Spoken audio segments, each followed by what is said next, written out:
అంటే ఇప్పుడు సార్ ఇప్పుడు మనకి గవర్నమెంట్ పెట్టిన ఈ ఇన్ని వ్యాక్సిన్స్లో మీ పర్సనల్గా నేను అడుగుతున్నాను, ఈ వ్యాక్సిన్ వద్దమ్మా అని చెప్పి తీసేయమంటే ఎన్ని వ్యాక్సిన్స్ తీసేస్తారు మీరు?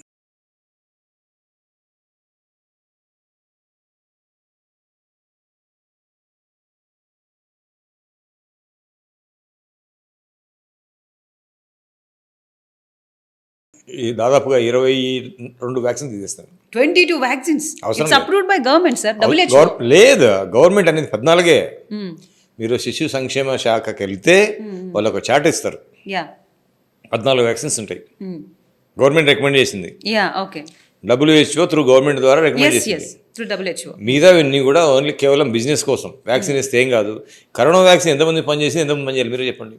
అది డిబేటబుల్ థింగ్ సార్. ఖచ్చితంగా. ఎందుకంటే కరోనా వ్యాక్సిన్ అనేది ఇప్పుడు 10 మంది కరోనా వ్యాక్సిన్ ఇచ్చామనుకో, వాళ్ళ పాస్ట్ మెడికల్ హిస్టరీ అనేది చాలా ఇంపార్టెంట్. అక్కడ డిస్టర్బెన్స్ జరిగితే కరోనా వ్యాక్సిన్ కూడా పనిచేయదు. ఓకే, అక్కడ డిస్టర్బెన్స్ లేకపోతే కరోనా వ్యాక్సిన్ కూడా అవసరం లేదు. మీరు వేసుకున్నారా సార్? లేదు అసలు. నాకు రియల్గానే కరోనా వచ్చింది. మీకు వచ్చింది? వచ్చినాక హోమియోపతి వాడాను, ఏం వాడలేదు. చాలా మంది అన్నారు వ్యాక్సిన్ వేసుకోమని. రియల్ వచ్చినప్పుడు ఇంకా వ్యాక్సిన్ ఎందుకు? Okay okay. నా బాడీలో రియల్ ఇమ్యూన్ సిస్టమ్ స్ట్రాంగ్ అయినప్పుడు కరోనానే కాదు, ఇంకా 10 రకాల వైరల్ ఇన్ఫెక్షన్ తగ్గట్టుగా స్ట్రాంగ్ సిస్టమ్ నా బాడీలో తయారవుతుంది. గుర్తుపెట్టుకోండి. అంటే కనుక ఒక బ్యాక్టీరియల్ ఇన్ఫెక్షన్ మీ బాడీలో వచ్చిందనుకోండి, ఒక వైరల్ ఇన్ఫెక్షన్ బాడీలో వచ్చిందనుకోండి, అది దాదాపుగా 10 రకాల బ్యాక్టీరియల్ ఇన్ఫెక్షన్ తట్టుకునే కెపాసిటీ మీ బాడీ స్ట్రాంగ్ అవుతుంది. మన సిస్టమ్ అనేది కొన్ని తరాల నుంచి, కొన్ని కోట్ల సంవత్సరాల నుంచి వస్తుంది. ఇప్పుడు మీకు ఇదంతా కొత్తగా అనిపించవచ్చు, మనకి ఎంత కొత్తగా అనిపించచ్చు. మన సిస్టమ్ అనేది కొన్ని కోట్ల సంవత్సరాలు, 1,00,000 కాదు, 1000 కాదు, గుర్తుపెట్టుకోండి, కొన్ని కోట్ల సంవత్సరాల నుంచి ఈ సిస్టమ్, ఈ జీన్స్ అనేది క్యారీ ఫార్వర్డ్ అవుతుంది. మీరు టెంపరీగా మీరు జర్నీ చేస్తున్నారే కానీ ఈరోజు ఏదో వ్యాక్సిన్ వచ్చింది, ఈరోజు ఏదో యాంటీబయాటిక్ వచ్చింది, ఈరోజు ఏదో మెడిసిన్ వచ్చినాయి అని చెప్పి మనం దాన్ని హ్యాపీగా ఫీల్ కావాల్సిన అవసరం లేదు. ఏం లేకుండా దూరం వచ్చాం, ఇంకా ఏం లేకుండా నెక్స్ట్కి వెళ్ళామా? ఓకే. బట్ అంటే ఇప్పుడు చూసుకుంటే సిచ్యువేషన్స్ అలా లేవు కదా సార్. ఇప్పుడు రోజు రోజుకి వ్యాధులు పెరుగుతున్నాయి, ప్రాబ్లమ్స్ ఇంక్రీజ్ అంటే మందులు వాడే కొద్దీ వ్యాధులు పెరుగుతున్నాయి, డాక్టర్లు ఎక్కువ కొద్దీ వ్యాధులు పెరుగుతున్నాయి. అట్లా అంటారా? ఖచ్చితంగా. డాక్టర్ లేకపోతే వ్యాధులు రావు, మెడిసిన్ లేకపోతే జబ్బులే రావు. ఈ పాయింట్ గుర్తుపెట్టుకోండి. లేదు సార్, ఇప్పుడు డాక్టర్ అనేవాడు దేవుడు అంటారు.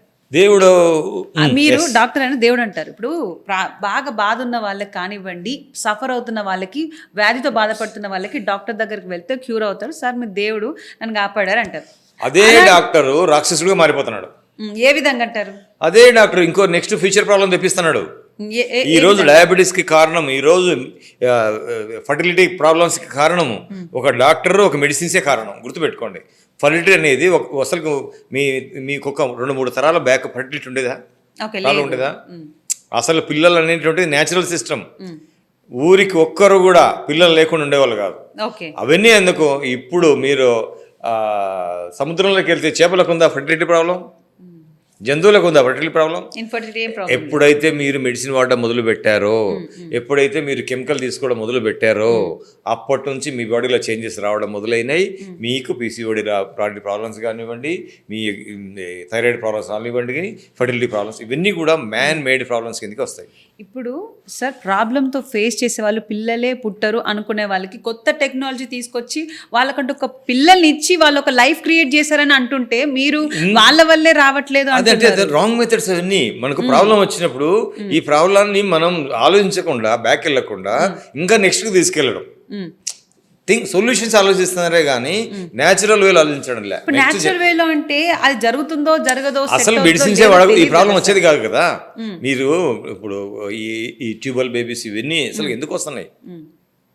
ఒకప్పుడు అసలు లేడీస్ 15 సంవత్సరాలు 16 సంవత్సరాలు పెళ్లి చేసుకొని 48 సంవత్సరాల దాకా కూడా పిల్లలు కట్టేటువంటి 10 మంది పిల్లలు, 15 మంది పిల్లలు, 20 మంది పిల్లలు.